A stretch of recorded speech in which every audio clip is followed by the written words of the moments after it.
I'm David Leonard, President of the Boston Public Library, and will be moderating tonight's conversation. My guest tonight is philosopher and author Richard Kearney. He, as do I, hail from Ireland, and he currently holds the Selig Chair of Philosophy at Boston College. He was actually one of my own early collaborators and mentors when I was pursuing an academic career, originally at University College Dublin and Boston College. He is one of the most knowledgeable people I have ever met on matters of literature, philosophy, and I think a good deal of Western culture. And I don't really think I'd be where I am today without Richard's influence, his guidance, and exposure to some very important thinkers. And so this is a personally significant conversation tonight. We are, however, focused largely on Richard's latest book, a novel titled Salvage, which we'll be in discussion on a little bit later. And our late friend, great friend of the library, Brian O'Donovan, GBH's presenter of Celtic Sojourn, a fellow Corkman, described the novel. A gripping novel, lyrically set against the compelling backdrop of a stunningly well-researched old Ireland, still pagan in its beliefs and bound to nature for its cures and hopes for deliverance from fears and darkness. Perhaps something for this moment we live in right now. There are two sort of major festivals in the Celtic calendar, and they're sort of bridge festivals. Bridget's Day, and then Samhain. And since the novel begins with Bridget and a healing ceremony at Bridget's Well on this island in West Cork, Southern Ireland, when we discussed a possible date for this, not thinking of competition from trick-or-treaters, but it seemed like a good occasion, since we'd missed Bridget's Day, the novel came out afterwards, to actually pick up on the Mirror Festival, which is Samhain.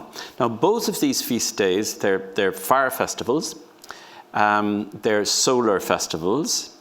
They fall between the solstice and an equinox, one leading into spring, Bridget's Day, then Samhain, leading into winter. But they're crossover. They were called crossover festivals, because of moving from one season to the other. Indeed, in the Hill of Tara, which is considered to be the centre of Ireland, there were underground chambers. And on the 1st of February, Bridget's Day, and on the 31st of October, 1st of November, Samhain, the sun at dawn enters these chambers. So this was constructed by the Celts, millennia ago. And it has survived through the millennia right down to the present, in the case of Samhain, in the form of Halloween. The name Halloween comes from actually the 9th century, when Pope Gregory decided that this pagan feast was taking hold in the Gaelic lands, in the Celtic lands. So he wanted to kind of de-paganize it a bit more. So even though Ireland had been Christianized and converted since the 5th century, when Patrick and Bridget were alive and well. And so he called it Halloween, but he was very clever in that he said between the 31st and All Souls' Day, we'll have All Saints' Day. So you have to go through the Holy Saints before you get to the All Souls. So, the ghosts, the pukas, could be sort of ambivalent creatures, but by putting All Saints there. So Halloween, as probably most of you know, is the evening of All Hallows, the All Saints.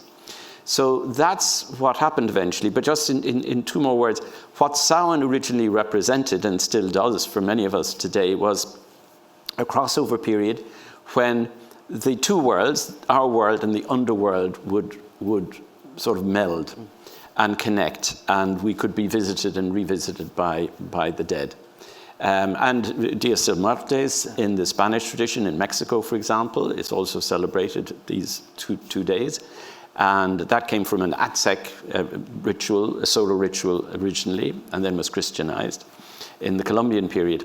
So Samhain was this crossover, transition, seasonal, solar ritual, and also was a time of feasting, drinking, heavy drinking, and dancing. And nobody was allowed to wear armor on Just at as well. Samhain. Right. You laid all your enmities and difficulties behind you. And the only law that remained was if you didn't celebrate Samhain, you could be executed. Oh, So we have a few hours before we're in trouble then. we have a few hours before we're in trouble. So I think that tells us that there were roots of Halloween, as you mentioned, Mexico and Latin American roots as well. But there is this sort of trend of this period of Christianity appropriating local traditions, either to make them their own or to find another way of connecting to the local peoples. Yeah. Now, Halloween actually, therefore Samhain, it didn't come from Latin America, although there's the Day of the Dead in Mexico in particular. It came from the Irish and Scots immigrants in the 19th century. Okay. To New England, and then it kind of took off from there. In terms of spirituality, in what some might consider a post-religious age, or where the churches are in difficulty, suddenly there's this other spirituality that can be, expressed in a very popular way. And it also has the fascination of ghosts and of the two worlds connecting. I mean, in Ireland, and you probably remember this too, David, until very recently, people would go out with, particularly in rural areas, with turnips, scooped out turnips. And the lights would be put out in the house, all the houses in the villages. So pure darkness, and people would go out with their scooped out turnip, which later became a pumpkin when pumpkins arrived in Ireland and elsewhere. But in Ireland it was the turnip, and they would go to a central bonfire, take some lighting embers or coals, and then bring them back to the house and relight the candles on the hearth. So it was a period of going from light to darkness and then back to light again. And that was a very important part of it. And not dissimilar from the references to these Neolithic tombs that again connect the Irish culture at that time, Celtic culture, to pre-Celtic culture also, to the universe and what's going on in the solar system. Yeah.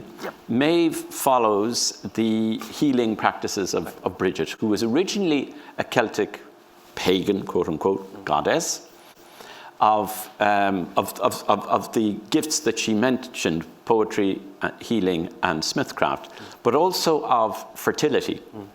And Imbolg, which is the Irish name for Bridget's Day, the original feast, means in Gaelic the brimming udder of the cow, the sheep, or the goat. So it was a period of fertility, the coming on of spring. And Bridget was famous for actually blessing barren or sterile couples, men or women, and so on. And she was the patron of midwifery. So life and new life. So you referenced that Saint Bridget is perceived or believed to have been a figure, early Christian figure, 400s, 5th century Ireland, yeah. but there's an earlier character of breed that exists much earlier. Yeah. Celtic period, earlier than that, do we know? Definitely Celtic. Yeah. Definitely Celtic, and possibly pre-Celtic. That's sort of a vague area when Ireland... We don't have great records. We don't have great records. So, we don't. Yeah. Up to the Book of Invasions, we don't. So it's estimated that the Celts came to Ireland and, Great Britain at the latest 500 BC, but probably gradually sort of the 1,000 years beforehand. And they were driven out of Central Europe and they came to the western peripheries. Galicia in Spain, and Brittany, obviously. Gaul, in fact, up to the Romans was Celtic. And then Ireland and Scotland were the so-called P-Celts. There was Cute Celts and P-Celts. And we were Gallic P-Celts. And so Bridget became a patron saint in Ireland and in Scotland. The word Scotus actually means to be born in Ireland and Scotland. It was all one originally. So John Scotus Erugena, Ireland's first great philosopher of the 9th century, it means literally John Scotus Erugena, born in Ireland, Scotus. And then Duns Scotus was Scottish.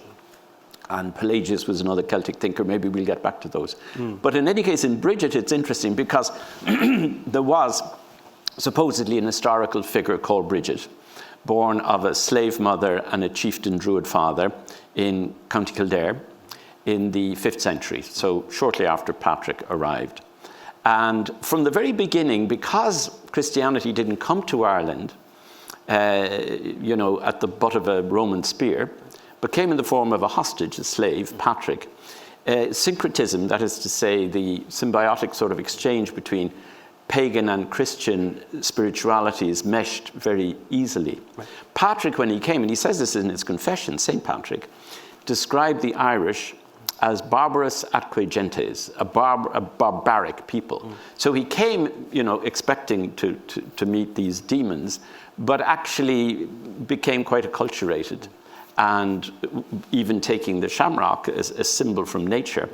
He was aware that if this was going to work, he didn't have an army behind him. He had to somehow embed himself in this Celtic community.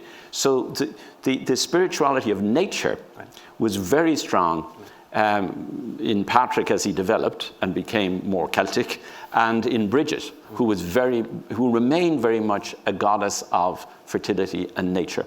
The blending of that slow arrival of Christianity with local practices, when blending, I think, or merging is a good word, stays pretty much symbiotic until for several hundred years. 600. Okay, 600. Yeah, from the 6th until the 12th. 12th, okay. And it was under the rule of Columba, which was a separate rule from the Roman Latin rule.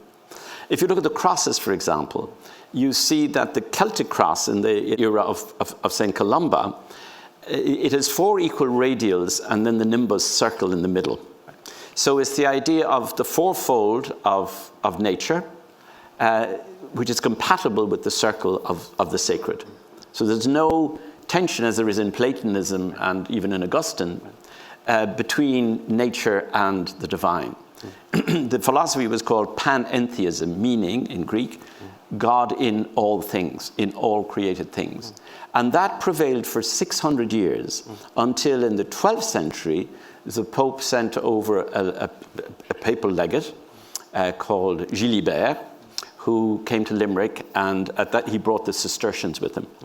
And they came with a warning that they were not going to be introducing rule, true Christian Roman rule, to human beings, but to wild beasts. So after 600 years of Christianity, Celtic Christianity, they were still considered by the official church in Rome at the time as wild beasts. And then after that, the Celtic spirituality still survived, even with the Benedictines and the Cistercians and so on.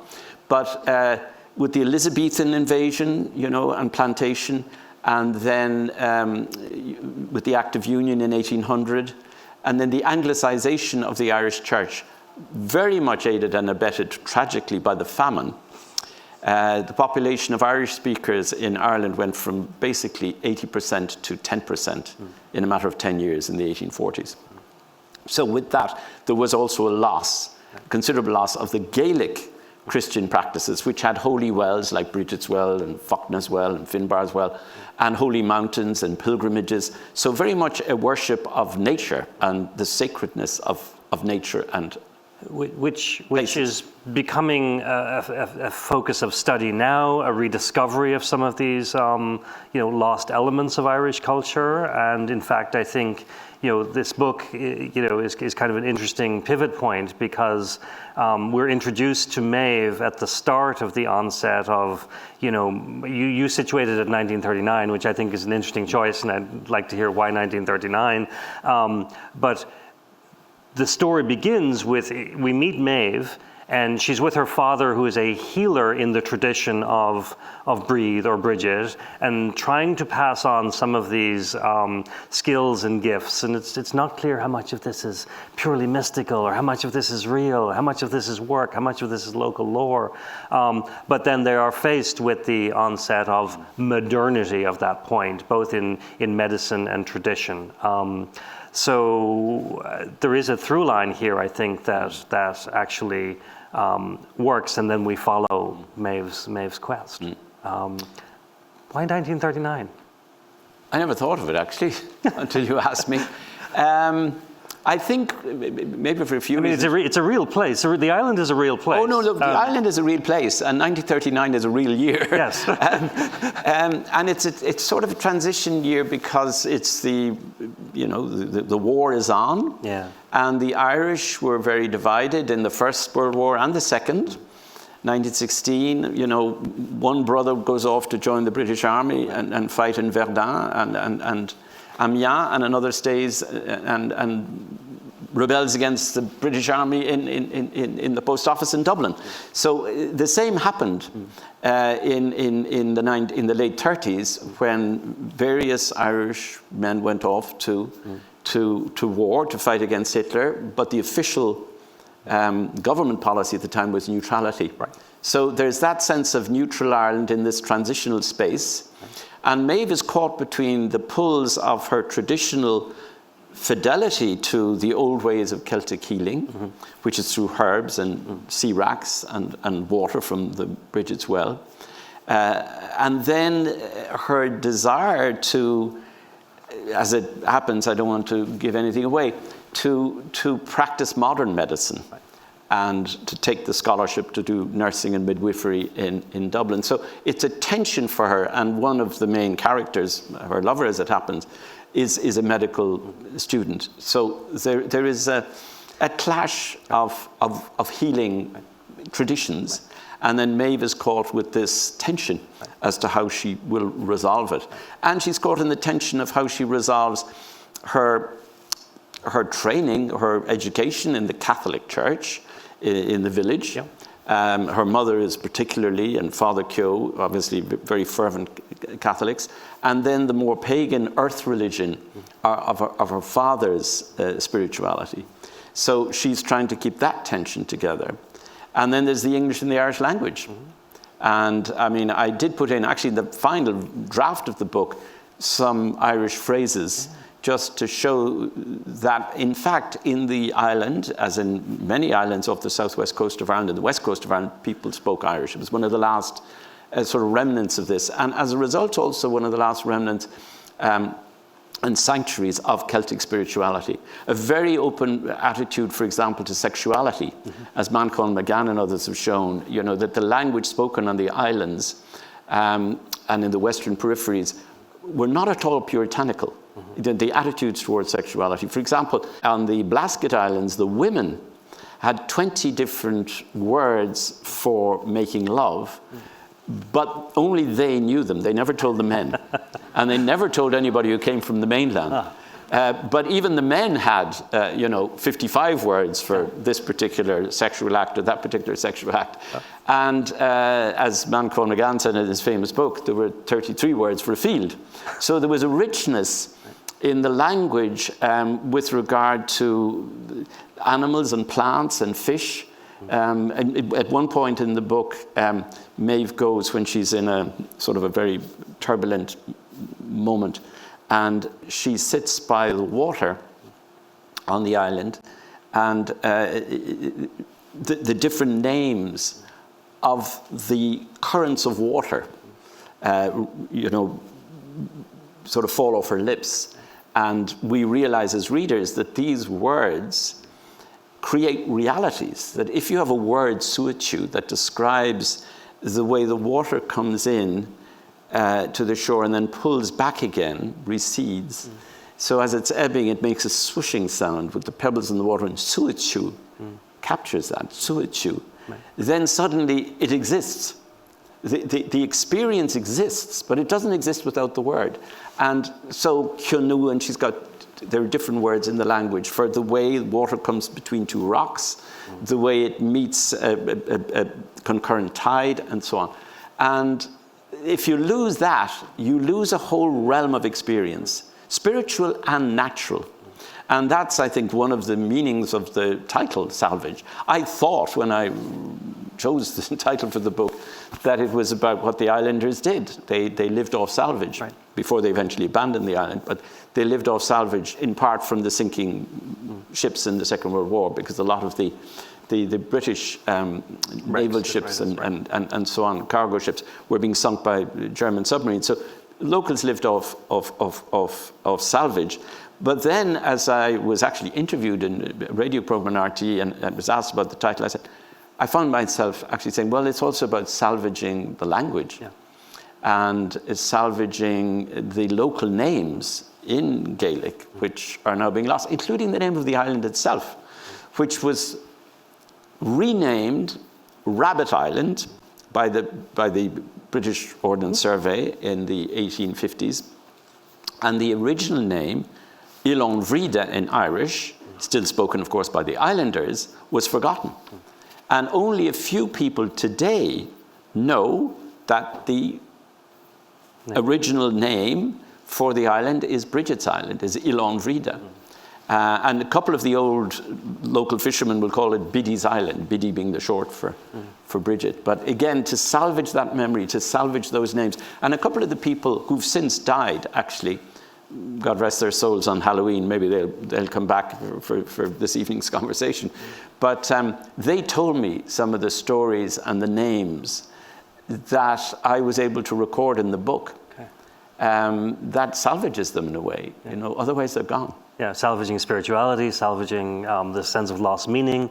I think it's not just the loss of individual words in another language, but the instantiation, the meaning that comes with their very existence as well. So there are clear philosophical questions lurking a little bit beneath the tides. There are. And it's not a philosophical book explicitly, but although I was kind of unaware of it, as I was unaware of many of the meanings of salvage, which were kind of pretty unconscious, which is maybe not a bad thing. Because if I do a philosophy book, I'm aware of what I'm doing. I start with my table of contents and my proposal and whatnot. I follow that as a blueprint. Right. But writing fiction, it's kind of the other way around. It just sort of happens, and scribbling down phrases. I do think the questions and the framing is still there. It just appears in a different manner. Yes. Yes, I mean, there is a real sense. I mean, I've been very interested in the whole question of touch, which is important in the novel.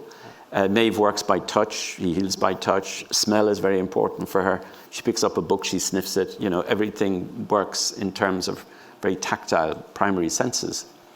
And this is something philosophically I've been interested in for some time.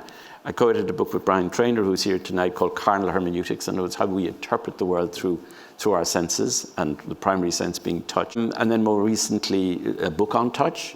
And next year, co-editing a book called Hosting Earth, which is about radical ecological hospitality. But the book actually is very ecological. And I think that's why it's kind of touching a chord with younger people, because they know that the most important moral and political question today is the survival of this planet. And Maeve's philosophy, although she doesn't have a PhD, is such that she lives in a symbiotic relationship to nature. Right. When she sees the sea, she says, I see the sea and the sea sees me. It's a reciprocal, mutual, recursive relationship. It's not the domination by the I of the world out there. The Cartesian, I am master and possessor of nature. It's very much a we. It's very much a we. And it's very much relation. You begin with relation, and then you separate out, I am Maeve, and that's the sea. But you begin with the relation. You've coined this phrase, ecological spirituality, to describe, I think, what you're seeing as some of the values of this Celtic spirituality that we're trying to rediscover. And it's clearly expressed in both your description now of Maeve's relationship as the archetype of this world, but it's also in opposition to things like establishment, religion, or a more purely technical, scientific understanding of our world. And can you speak a little bit more about the ecological spirituality that you mean here? Because it does then connect you, I think, to this moment about reconnecting with nature and the world and the universe. Yeah, well, Maeve is caught in the tension. She's caught in the between of these different conflicts, the Orthodox Christianity versus Celtic Christianity, modern healing versus vernacular folk, natural healing, the English language versus the Irish language, the warring parties in the Second World War. She's caught in the middle, and her sort of Bridget calling is actually to heal. She's a healer. So she carries the conflicts and contradictions, and there's a certain tragic fallout to that. I'm not going to give anything away, but there's also a real note of hope as she faces the future. And I think in that sense, Maeve's ecology, or ecological vision, the word is never used in the novel, of course, but it's used in my philosophy books, is such that it's giving a future to the past. There's no sense of her going backwards. She's not going to go back to the island. Right. She's not going to go back to some, pristine Celtic pasture land. She's going forward. But she's bringing things with her. She's bringing things with her. Yeah. She's bringing things with her. And that's her vow, that you can bring a panentheist spirituality, an ecological spirituality, a spirituality of nature, right, the sacredness of nature. I mean, Maeve isn't the first to articulate this on the basis of Celtic spirituality. You do find it in other elements of Christianity, indigenous Christianity in various Latin American countries, a big revival of those today. You find it in the Franciscan tradition. And indeed, I might just quote here, I brought it along, Pelagius, who was one of the Celtic philosophers, with John Scotus Erugena and Duns Scotus. I call them the three Scoti. They were the three Celtic Scotist philosophers, who all maintained that the ultimate truth and the ultimate foundation of being is to be found in nature, that God is in nature. And this is Pelagius, who was not a great friend of Augustine's, as you know. Pelagius actually means seafarer in Greek, so he's one of the migrant maritime Celtic thinkers. And that's a big theme in Celtic philosophy, Celtic Christian philosophy, is the idea of the circumnavigatio. You would go, part of your calling was, the monks and the clerks and so on, was to get in a boat, a curragh, and head west to the islands, wherever they were. We might come back to islands later. And Pelagius was a seafarer, but that maritime imagination is huge in Celtic philosophy. And the sea was a place where you would take a journey, circumnavigatio, peregrinatio is the Greek for this tradition, and then if it was a white navigation, if it was a green navigation, you would find land. You'd land on an island. St. Brendan discovered America, for example, Nova Scotia. If it was white, you didn't come back.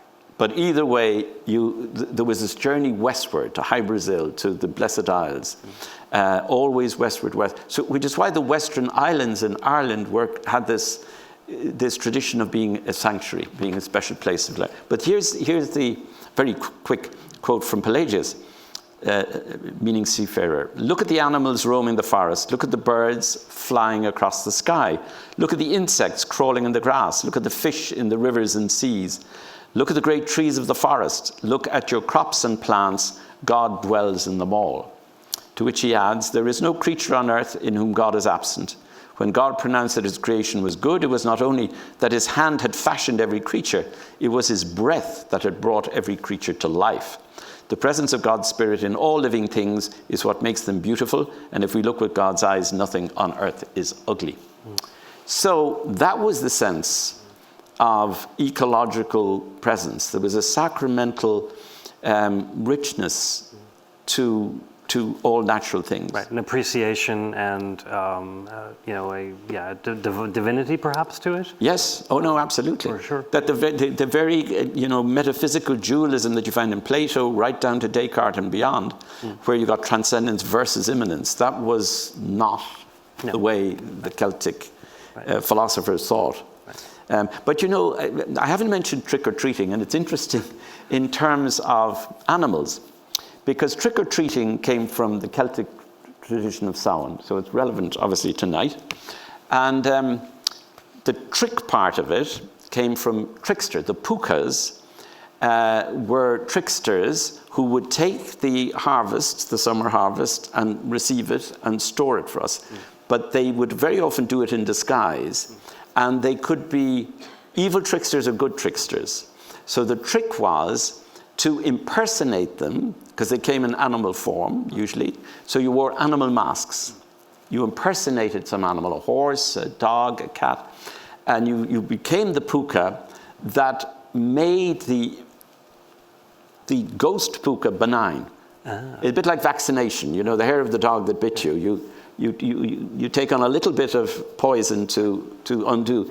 Gargoyles in cathedrals play the same role, right? The ugly figure. So they would impersonate, and as mummers, they would then play tricks on their hosts when they went to a house. They would present themselves with masks of animals. They dressed up as beasts and played tricks. But they were benign tricks. Sort of the harm had been taken out of them by virtue of the fact that they were being impersonated. And the treat part came from the tradition at Samhain, Halloween, of singing a song for the dead in the household, and in return you received cake. Yeah. You received a sweet cake, and that was the treat. Yeah. So the trickster was the puka that was being rendered benign. Yeah. And all the doors and the windows were opened when the trick-or-treaters came to let the spirits pass in and out. Breed is clearly a strong woman figure in this mythology that we're unpacking, pre-Christian and then Christian. And Maeve, the protagonist, also a woman. So do we have a rediscovery of female power in this work that perhaps has been lost in much of the Western world? I didn't think of that as I was writing it, but Maeve obviously is a central figure. Yeah. The women in the book are the strongest figures. Celtic spirituality was, it is said, in great part matriarchal, and Breed was a mother goddess. So in that respect, yes, they're looking to something spiritual that is still Christian, is still part of the tradition. But that can look towards the future. Yeah. Ireland has a special place in this work, which to me, yes, it's about the story, but I also think you're onto something. We've had a brief conversation about this several months ago, where there's something about an island culture that either is able to preserve certain aspects of that culture, but it's also a place where people are often leaving. And so what is the mythos of the role of the island itself in this context? Well, it's kind of, in one respect, it's a microcosm of Ireland itself. The Irish islands were sort of mini islands, mini Irelands. And you see this in the Banshees of Inisheer, for example, where the civil war is waging on the mainland, but the two characters on the island are acting out for no reason their enmity. Right. So the islands became laboratories where you would x-ray what was going on in the soul of the country itself. And Ireland is an island beside and behind another island, Britain, as Bernard Shaw said. So the islands, the offshore islands of Ireland are doubling this kind of imaginary refuge or sanctuary where one can migrate to actually reflect upon what's going on the mainland. So, and it's a place of imaginary projection. You know, the island imagination is something huge in Ireland, but in other cultures too. And then there's always the promise that after these most Western points of Western civilization in Europe, where's the next stop? And there was always this idea of the blessed islands that were out there. Hy Brasil was even on maps up to the 18th century. Right. So there's that fascination. Right. And many other novels, I was totally unaware of them, but I've come out in the last year. Emma Donoghue, her book on the Skelligs, Haven, and several others. Kevin Barry a few years ago on Achill Island. So there is this fascination with islands that seems to be part of the contemporary. And we get these departures from islands that take off in the 1840s, certainly around Ireland, continue right up to the 1930s. Yeah. But then in the 60s and 70s, we have the returns to Arran and other places. So this rediscovery is as much a geographic and physical thing as it is a spiritual and intellectual quest. Yeah. Departures and returns. Yeah. Very like the circumnavigatio, the journey out and around, and will you return or not return? Well, we'll hope for green rather than white in that. We do indeed. So we're going to ask you to select a passage and maybe read to us. It's a short passage, and it's sort of a light passage in some respects, but it has a mention of Bridget. This little scene takes place on the island. It begins with Maeve and her friend, who until now has been a rival in the local school, Helen, going out to the island to ostensibly cure Helen of her warts. And Helen has witnessed Maeve banish the rats from the coal shed of the local school, parish school, and she was fascinated by this. And Maeve managed to get rid of the rats. The vets couldn't do it. Nobody could do it. They put down cages and poisons. But Maeve did it by just walking in and talking to them in Irish. And just said, look, you've been here long enough now. You've had a good time, but you need to leave. And off they went. So Helen witnesses this, and she's kind of fascinated. And then Maeve says, look, it's not just hocus pocus. I can actually help you. So it begins with them traversing the strait from the mainland to the island. In Dan Daly's, he's the ferryman who takes them across. And then they go to the brew, which is the Irish word for a shed or a shelter, where Maeve's father used to make the cures, which he harvested at sea, mainly racks and plants. And she brings Helen there to cure her, to heal her. So this is it. When Helen arrived at Squints the next day, Maeve was waiting by Dan Daly's yawl. For Biddy's Island, are you? Dan lifted a curious eye. He shook Helen's hand and laughed, pulling his head back like a spirited horse. Maeve watched as Dan hoisted Helen's slim frame into the boat, his sinewy neck going taut as he lowered her carefully into the stern, making sure her pleated skirt didn't touch the dirty fishing net. Watch them close now. As Dan rowed out, Maeve sensed Helen's skittishness. They still hardly knew each other, and this was, Helen admitted, her first time in a boat. In her 15 years, she'd never been to sea. Her lemony smell was sharper than usual, and when her hands began to shake, Maeve reached over and touched them, letting her know they didn't have far to go. A column of cormorants looked on from the mussel-clad rocks, like Gardaí Síochána watching them pass. Whiffs of slurry blew in from Myras headland, mixing with odours of tar and stale shellfish, seeping up from the bilges. Helen was white.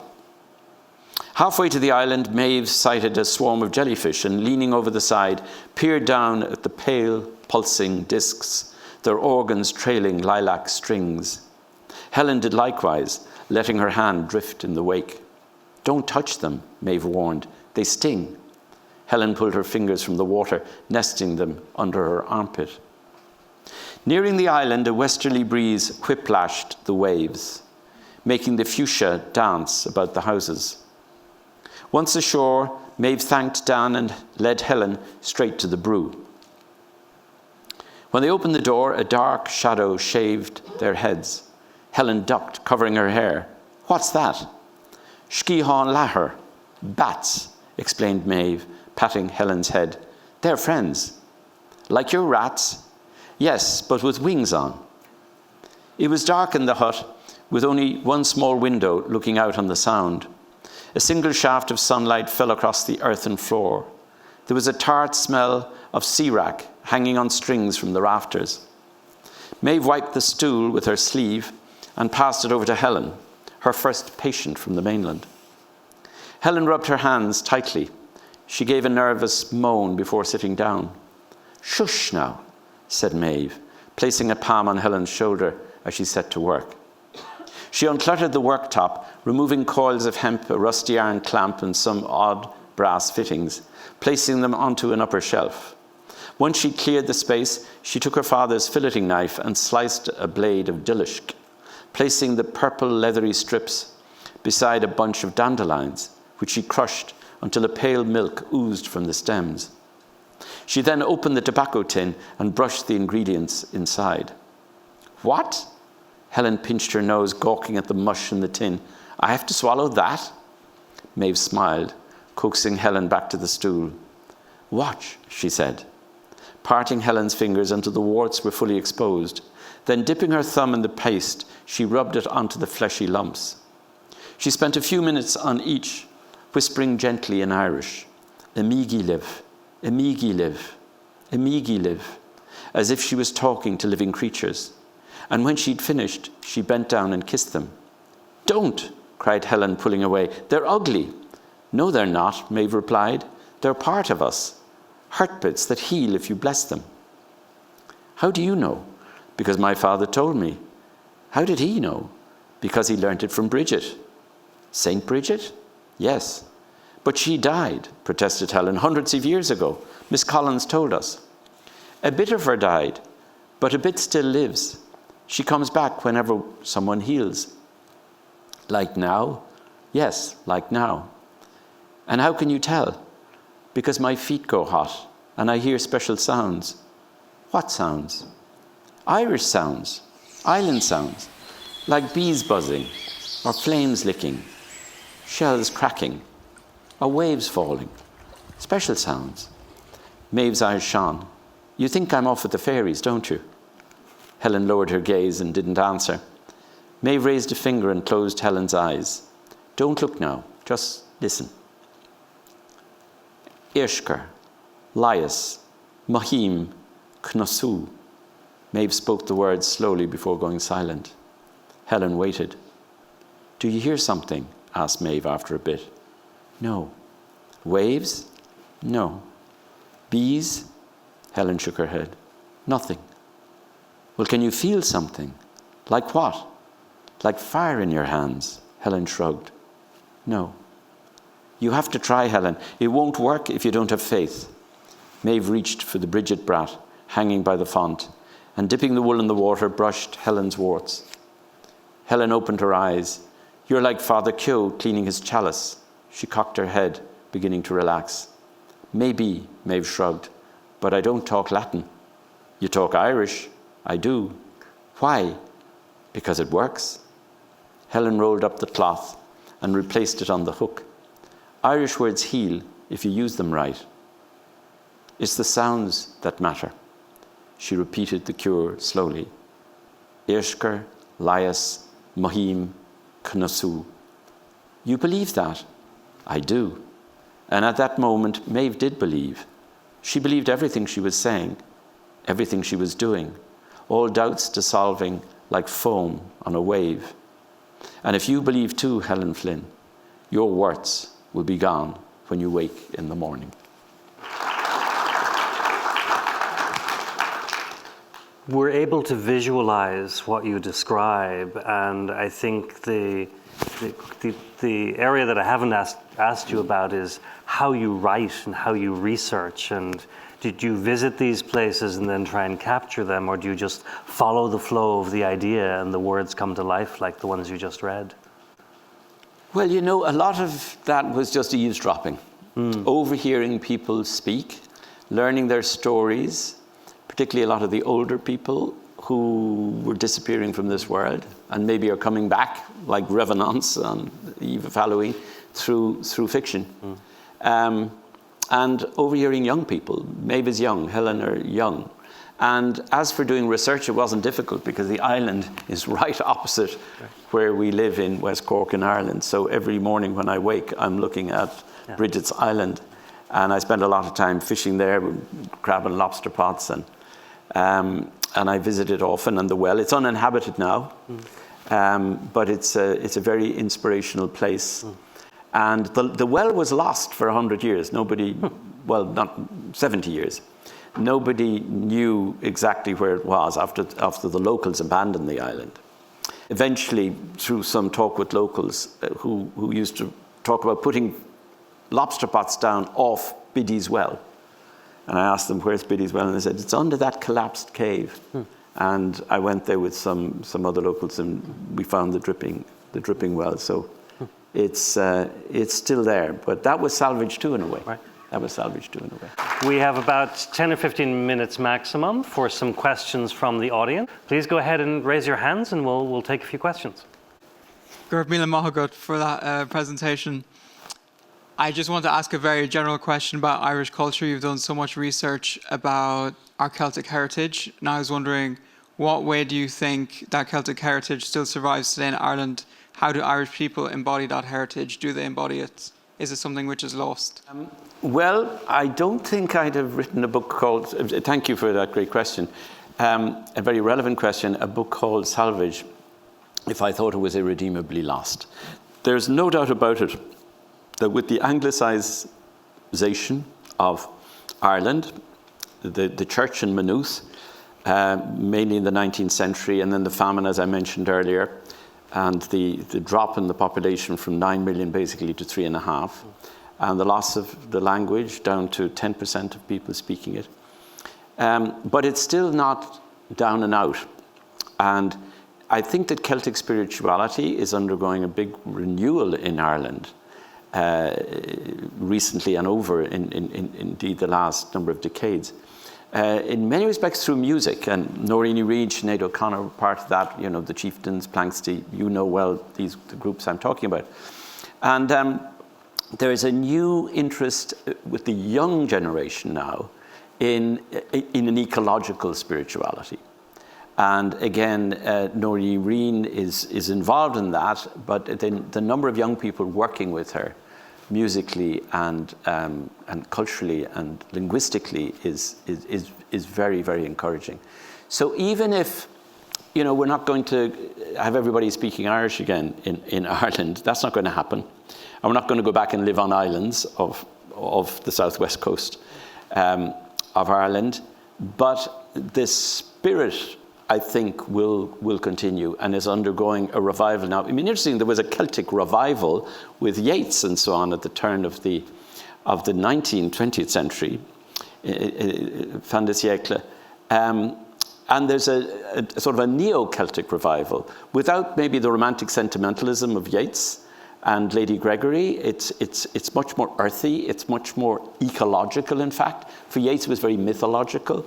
I think nowadays it's a return to a notion that nature and Ireland, you know, has an extraordinary landscape and seascape, and still a pretty natural mode of living.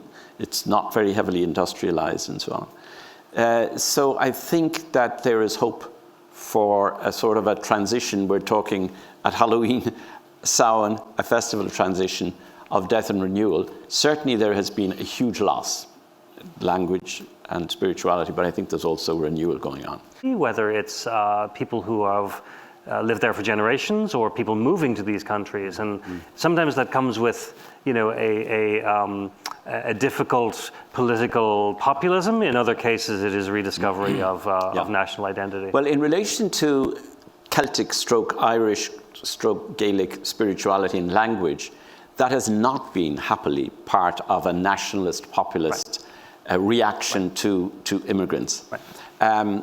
That can occur at other levels. Sort of housing is a problem there. We won't go into it now.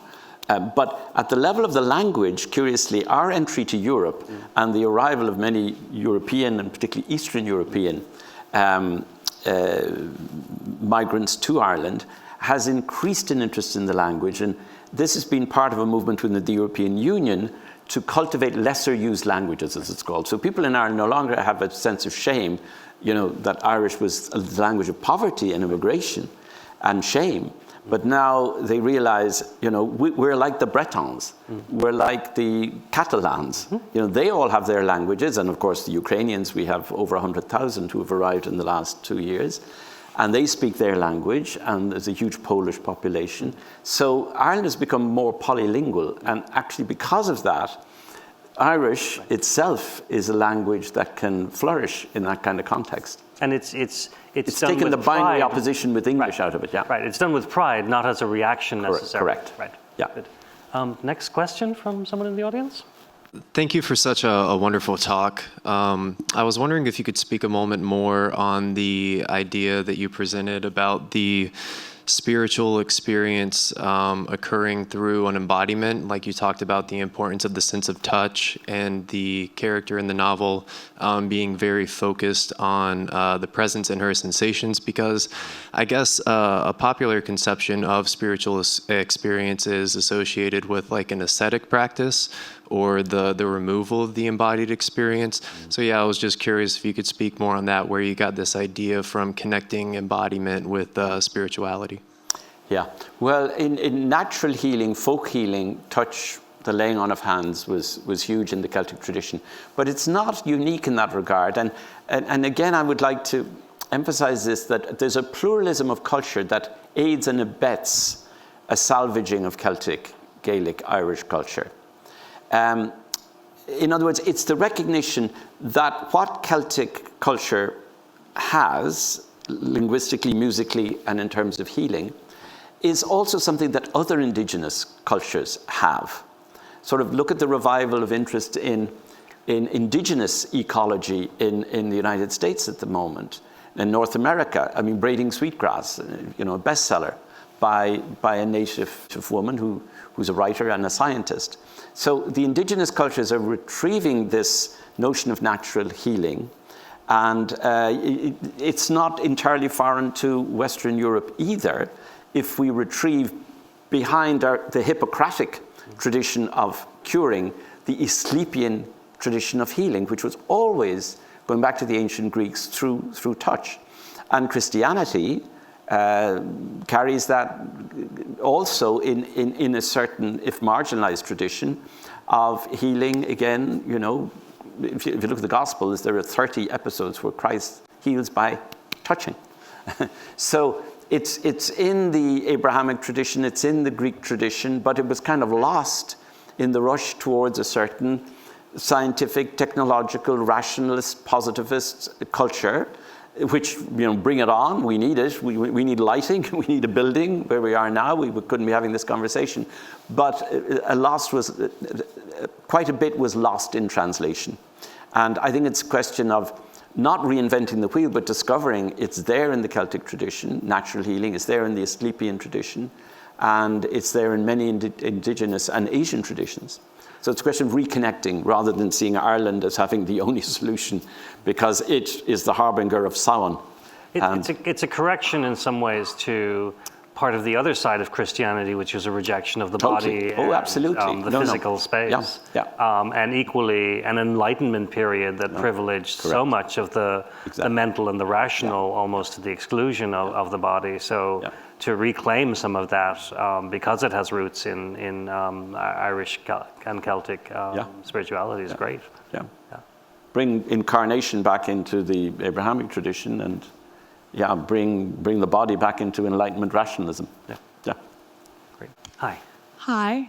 This is a rather tangential question, but I was curious. In a lot of Western literature from the 15th century forwards, there's a symbolic fall of matriarchy as a way of centering the readers in a world of patriarchy. And while you said that the gendered slant of your book was unintentional, I was wondering if there is an opposite or a reversal of this historical tradition in your book.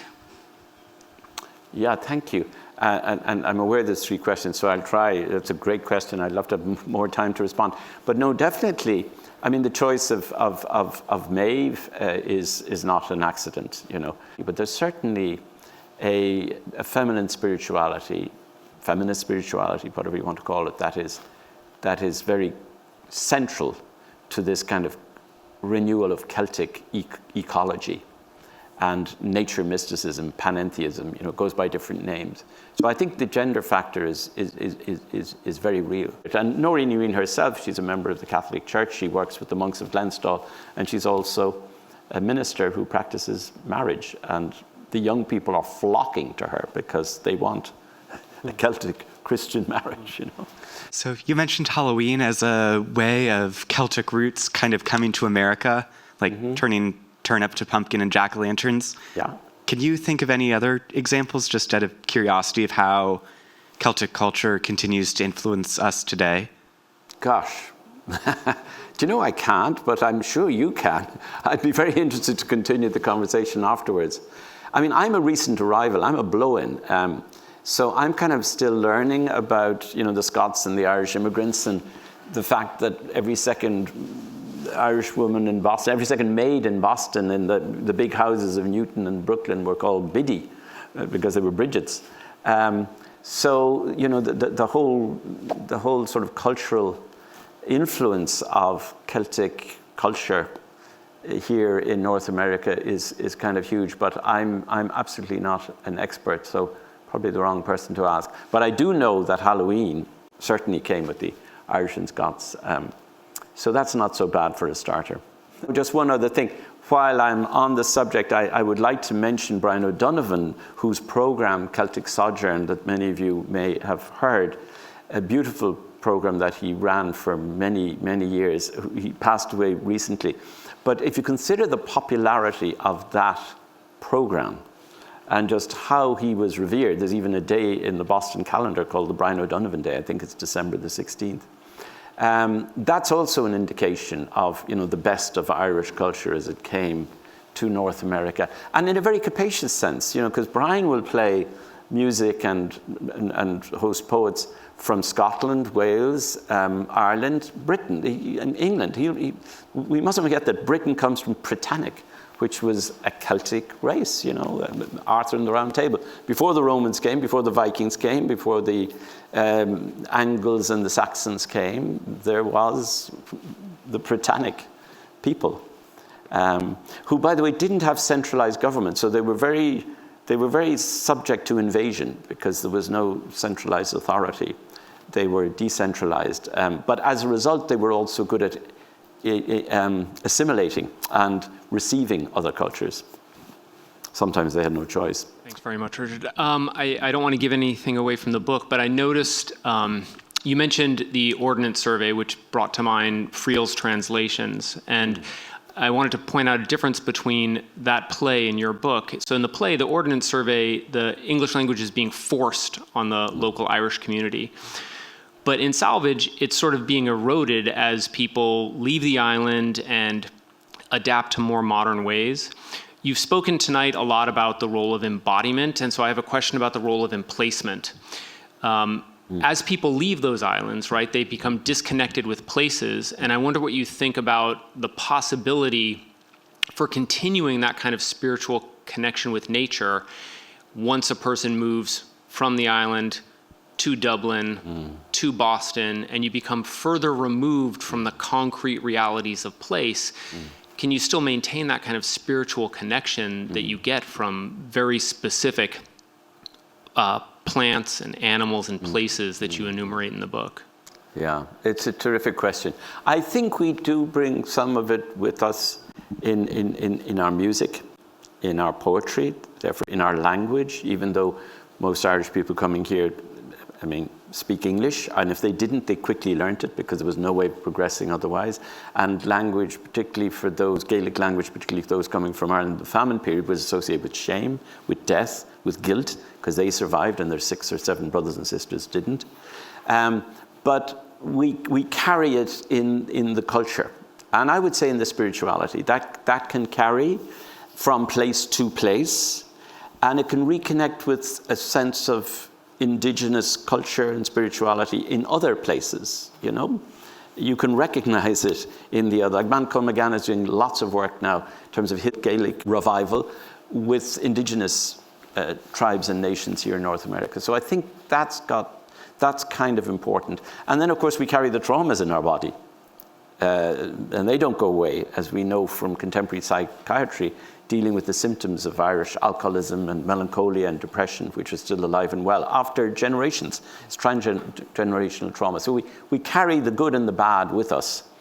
And, you know, the ghosts come back at Halloween, but at other times too, through song, through music, through language. And I think it's nonetheless important also to be able to go back and visit. And I noticed that a lot of emigre Irish migrants and Irish Americans Irish Canadians, really see it as important to go back to Ireland and visit the old sod, as it's called. And one might think that that's very sentimental and romantic, but it's also kind of important. You know, think of JFK, his visit to Ireland and visiting the cottage in Wexford. 60 years ago. Yeah, 60 years ago. But it was important for him to see the place where his grandfather had lived, you know. So there is something definitely about going back to the place after you've left it, a bit like the circumnavigatio. But the tension, presumably, is that sometimes, and I know this from my own experience, you fix the place in your mind at the moment that you left, not realizing that it continues to evolve and grow, which you may, when you go back to a place, then that may be jarring, or that might be, can you truly go back? I mean, it's a Heraclitean phrase, I guess, at the end of the program. Yeah. Right. Well, I think you can. I think the circumnavigatio doesn't have to end in a white navigation. It can sometimes end in a green one by, you know, being elsewhere and yet able to go back in different ways. I do it every summer. I'm here for 9 months of the year. I'm lucky, I know, but I think one can go in imagination, but also with airplanes, you know. I mean, in the days of the famine, people left, and there was no question of them coming back. No question at all. Richard, congratulations on Salvage. There is a lot for us to learn from in this book. I hope it does incredibly well. I know it has done well. And thank you for sharing your work with us this evening and bringing your friends into the conversation as well. But at this point, please join me one more time in thanking Richard Kearney. Thank you. Thank you. Thank you, David.